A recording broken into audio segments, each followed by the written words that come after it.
Okay, guys, I am sitting here with a super legendary, amazing voice actor, and I'm going to let him introduce himself because he has an amazing voice. Hi, my name's Sean Schemmel. I'm best known as the voice of Goku on Dragon Ball Z and currently on Dragonball Super. And I know you have like a long list of like amazing characters you do, but we are here to talk about Dragon Ball Super. I love it. I've done dozens, maybe hundreds of roles over the last 20 years for various shows from Pokemon, Yu-Gi-Oh, etc. Many other shows, but people focus on Dragon Ball, which shows it's the most popular. Although, to be fair, I was like, oh, Pokemon, that's like super awesome. I've done many voices on Pokemon, yeah, for sure. So what can you tell us about the new upcoming Dragon Ball Super? I don't know a lot about it other than what's in the trailer because that's all they've let us see. So yeah, Broly's coming back. I do know that he is going to have, Akira Toriyama has said he's going to add a little layer and then tweak the character personality just a little bit. So that's going to add some interesting depth and layers. There's a plane taking off over there. Oh, that's really cool. See that? It's like, oh, that's cool. It's kind of curving. So it's low to the ground. It's really cool. Actually, it is pretty distracting. And then yeah, it is distracting because it's doing a wide curve. And then if it crashed suddenly, we'd be like all screaming and horrible, like, ah! But I don't think it's gonna. Now, if it does, then I'm gonna feel like a real jerk. But I think it's gonna be fine. Flying away, they're happy. We don't longer see them in the shot of what we're looking at this window. There's a window here to the right. Our right of the Bay Area here in San Diego. I was just talking about San Francisco with a friend of mine. So anyway, I digress. A bit. That's okay. A bit. But I kind of expected this.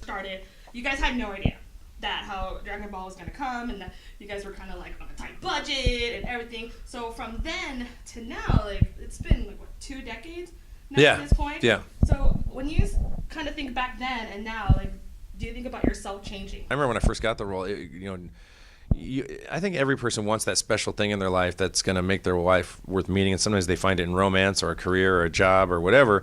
For me, it was this, and I didn't know I wanted it. I mean, I wished for it, and you want that. As I was a young man, and I was still trying to find out who I was, and when I got on the show, I was able to afford the kind of support to grow myself up and heal myself from my own traumatic childhood so I was trying to write a book called Growing Up Goku, how Goku grew me up, how I had trials and tribulations of this job has forced me to slowly, very slowly, I'm going to be 50 this year, and I think I'm just now barely an adult, like just in terms of maturity.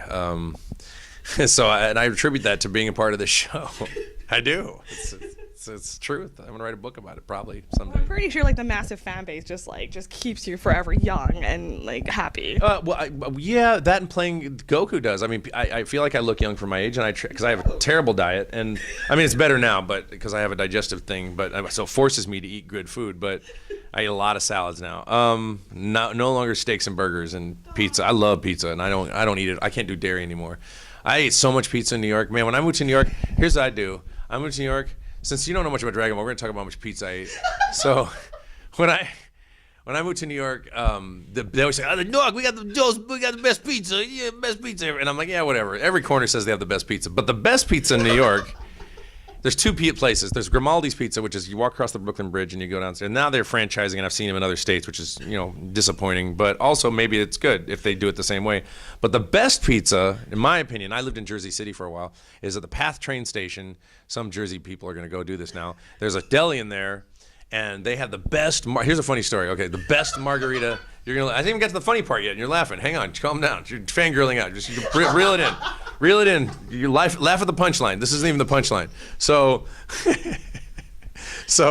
there's my favorite type of pizza. I mean, I love pepperoni. I love the meat pizzas. Those are my staples. But when you do a margarita pizza right with the proper mozzarella, proper Italian mozzarella, it's really good. And in the Path train station at Journal Square, there is a deli in there where they serve various pizzas all day, and they always have a margarita pizza. And I would go in there every day, and it really pissed me off. So I go in there, and the guy's like, I go, margarita pizza today. Well, only so many people buy them, and then I don't know what ethnicity is, but he had an accent that was similar to that. So he goes, the people buying it, and they only buy it. I go, look, I'm here every day. I will buy it every day. You guys don't throw it away, right? You put it away, and then you heat it up the next day, right? I said, make a pizza for me every day. I buy 2 slices a day. I buy 1 in the morning, and then 1 when I come home from work.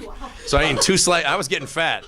I mean, I was really gaining weight, and I've lost some, but I'm trying to. You eat a lot of pizza in New York, so I would eat that, but he wouldn't have it, so I bitch him out. I'm like, dude, you see me every day. Did I ask you for a margarita pizza yesterday? And you didn't have it. But the other people not. I'm gonna buy it all. I like your margarita pizza that much. And he wouldn't do it. So I'd go and I go, you got it today? No, maybe I have it tomorrow. Just make it. I'll buy it tomorrow. Here's $20 in advance. I'm serious. I was serious about it. So go in the Journal Path Station, Journal Square Path train station, and go in that deli inside that station. I don't know if it's still there because I moved away from there. I moved away from Journal Square in 2011. Yeah, it's been a while. And I lived there for about 10 years. And that pizza, and then the pizza, well, that's if you want the best margarita slice, but there's Joe's Pizza, which is around the corner, which is run by a lovely Greek family.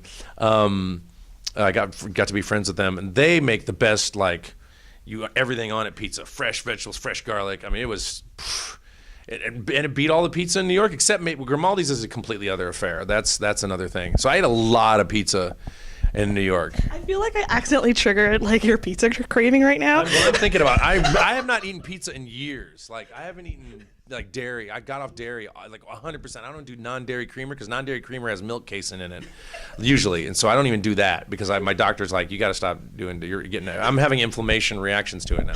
Although I'm not allergic to it, but I'm I'm almost 50, so I guess you can't eat dairy anymore when you're. I'm turning into an old man. I got to start working out.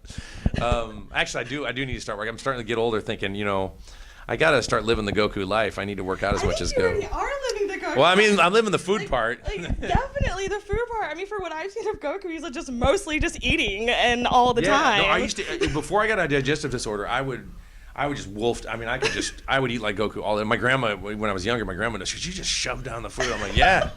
I had a really high metabolism. I was doing a lot of sports at the time. I was eating a lot of food. I mean, I would love burgers. They made the mistake when I lived in Jersey City. There's a mistake of having a McDonald's within throwing distance. They started knowing me by name in there. Oh, no. Yeah, I'd go in there. I go, yeah, I'm gonna have them. The McGriddle has syrup inside. It's a pancake with syrup inside the pancake. And then there's eggs and bacon. And so what I would do is I go to McDonald's, I say, okay, I don't want the fake eggs. Give me the Egg McMuffin egg on the McGriddle because it's a real egg, and then add strawberry jam. Now the funny thing is though, Elvis, you want peanut butter and ham sandwiches. Thank you very much. Thank you. I had all these questions from like really devoted fans to force me to ask you. We're like a minute, so sorry fans, you get food. All you guys are getting is just pizza and McGriddle, which I think is actually quite perfect. Goku wants the food. I think I'll ask one related Dragon Ball. Of all the deaths that Goku has had and resurrected, which one's your most memorable? Oh gosh, death resurrection. Shit, I can't remember that. Like, there's an aircraft carrier out there, by the way, too. So there's I don't even remember. Well, no, the one.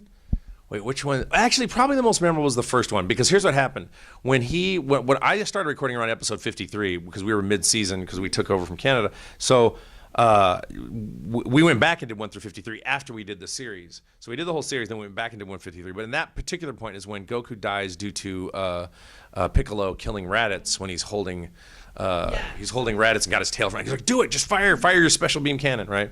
And it kills Goku. And I thought at that point I was out of a job. I was like, oh, he's dead, because I wasn't aware. They did not give us a lot of data. I'm winging it, people. It wasn't my fault. So those are the early days, and I thought I was out of a job, and then I realized, oh, it's Dragon Ball, which means you can always wish people back. Well, not always, but yeah, at least once on planet Earth, and then maybe if you have the Namekian Dragon Balls, then you could be wished. But once you're dead once, then you can't get wished back again. So if you can die for good, in Dragon Ball, but it's hard to do. Anyway, there's your question. Now, one last thing. Even though you barely found out about the trailer and all that good stuff, I'm a little bit in the dark, but not with the exception of having recorded it. The trailer. Yeah. What is your happy message to fans, like as a welcome back to Dragon Ball Super? Well, I don't have to say welcome back to Dragon Ball Super because you guys never left. Because you're awesome like that. They don't leave. They're like luggage. They're like. I don't know. They're like, it's fantastic. Dragon Ball fans are the hardest core. Anytime you see a hardcore Dragon Ball fan, the only thing that would parallel that is some kind of hardcore fan of some band that, you know, like some niche following that has a popular following. Insane Clown Posse. Well, yeah, but, Insane Clown. Yeah, they're hardcore. I would say I don't hope the Insane. I know some members of the Insane, not the band, but they have a group of I forgot what they're called. Gigolos. Juggalos, not gigolos. Gigolos are people who sleep with women. Sorry, I'm sorry. I do know some juggalos. I'm really sorry because I know they take it serious, and I respect that. I respect that group of people very much. They you know, they would say gang this, gang that, but all the ones I've met have been extremely cool. But I would say Dragon Ball fans are hardcore, and not in the exact. Man, I'm afraid I'm getting flack because they're so hardcore. I'm afraid of the flack I'm gonna get. So I'm trying to be respectful and say I'm saying you're both very hardcore and remind me of each other in your hardcoreness, not necessarily in the style of the hardcoreness, because I know you got your own boundaries and spaces. So I'm just trying to say that Dragon Ball fans are the hardest core, similar to the way Juggalos. In fact, I wouldn't surprise me if Dragon Ball fans doesn't start painting their. Well, they do their hair and they do cosplay, so it's they're similar in that way. So. Well, thank you so much. This is amazing. That's a surreal interview, wasn't it? Surreal Morning. Thank you so much, guys. You. It's coming out soon. Woo!